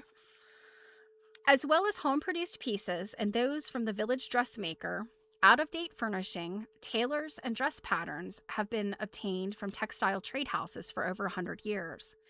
They are unused and so are better wearing, and many ready-cut patterns can be used without further shaping, as in the brick pattern and zigzag quilts. Factory or warehouse bundles, short lengths and remnants, are still sold in the markets and fent shops of Midland and northern manufacturing towns. Fents, and it's F-E-N-T, and she's putting the S on there as a plural. Fents are leftover pieces from factory or bankrupt stock and are sold in any length from a few inches, often for less than half the cost price. So these sound like millins, I would think, and like closeout fabrics. Bundles of odd-shaped pieces are sold by weight from 1 to 5 shillings a pound. About 40 years ago, border check patterns from woolen factories were made into blankets. Shirting patterns were collected for quilts made entirely of them. And sad-looking things they were. The best value for money, which can be remembered now, is that of a woman who used to be sent to the village shop about 70 years ago to buy a pennyworth of patches, all done up in a bag, ready to be stitched together. A preliminary washing of all new materials, if they are to be sewn to used pieces, will test them for shrinkage and fast colors, meaning they won't run. Those with a glazed finish will lose their gloss, but many new cottons have a permanent shine which is not affected by washing, and that would be a polished cotton, I think. It is important that the weight and texture of materials in one piece of work should be as nearly similar as possible. It is a mistake and uneconomical to put together different kinds of material. Some heavy cottons, such as casement, wear well with linen of the same weight. Other cottons with finer linens go well together, especially with calico, twill, marcella, piqué, sateen, damask, and so on. Silk and satin need to be of superlative quality to wear well. Velvet is troublesome to handle, and so is silk and satin. Velvet is troublesome to handle, but when it is used with first quality silk, satin, and brocade, the result can be fit for a king. Most rayons are too springy to fold neatly enough for precision of geometrical shapes, and the cut edges fray. We have a lot of rayon quilts or coverlets or bedspreads here in the U.S. I think rayon was really popular in like early 20th century. A patented process to make it here in the U.S. started like in the early 20s. I want to say it was like 1922 or something, but they were producing rayon in Europe. And I think it was just really fascinating to people because it could be it could be used instead of silk. And I mean, even today we will buy like rayon clothing that's meant to imitate silk. And because silk was being used in World War I, for one thing, for parachutes and things. So, you know, the use of rayon was, you know, culturally a fabric they could get a hold of. I think it was very difficult to work with. If you've ever sewn with rayon, you will know it's kind of a nightmare.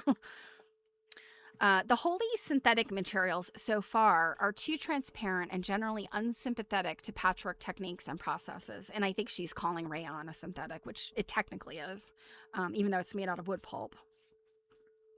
The best of the contemporary materials are the glazed or semi-glazed furnishing and dress cottons. From the evidence of all the old work, linen and cotton textiles lend themselves well to the shapes and patterns and have been the most hard-wearing of any other materials. And there seems to be no reason, excuse me, we're almost done. My voice is going. There seems to be no reason why present-day linen and cotton should not last as long, if the quality is good to begin with. New materials are generally reliable, but trade patterns often are hold where the bundles were clipped together. So I think that's like they literally used like a big needle and they would put like a piece of some type of cording or something to hold stuff together. Used materials need testing for thin and worn spots, and a simple method for doing this is to hold the pieces against a window pane and draw a pencil line around any weakness which can be seen. It can then be avoided entirely when cutting out. And that's actually a good suggestion because, I see it's one of the other quilts I had hanging up here that my great grandmother had made. And I absolutely know some of the things on there were cut out like old house dresses. And those particular fabrics, you can tell, are just, they were washed a million times before they were combined with other scraps and fabrics. And you can tell the difference between a fabric that was used when it was put into the quilt versus a fabric that was new when it was put into the quilt. Whatever the means of collecting the pieces, whether given, bought, acquired, or mysteriously come by, it is important not to begin working without having collected enough to complete the pattern.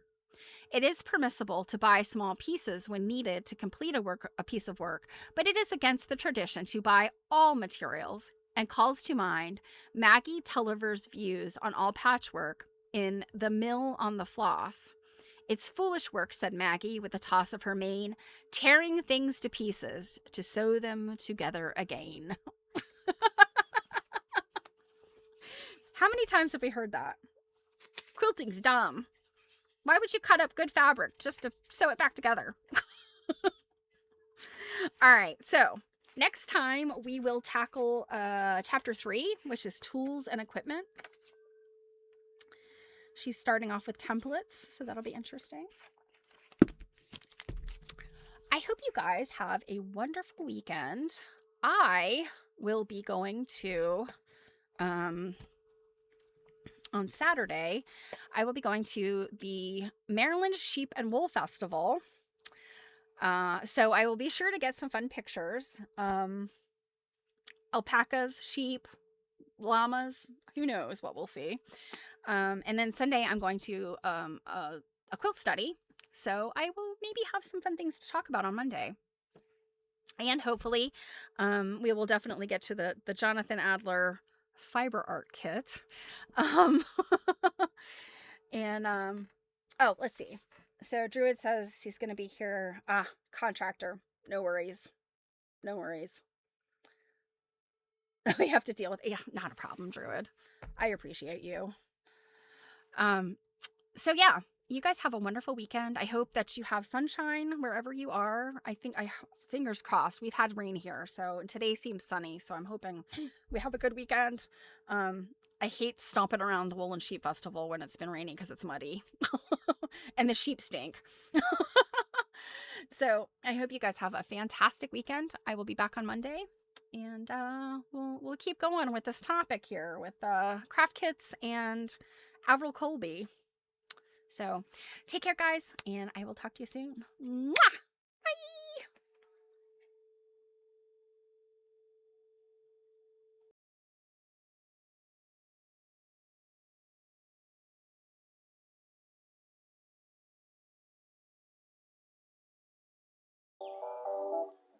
Bye.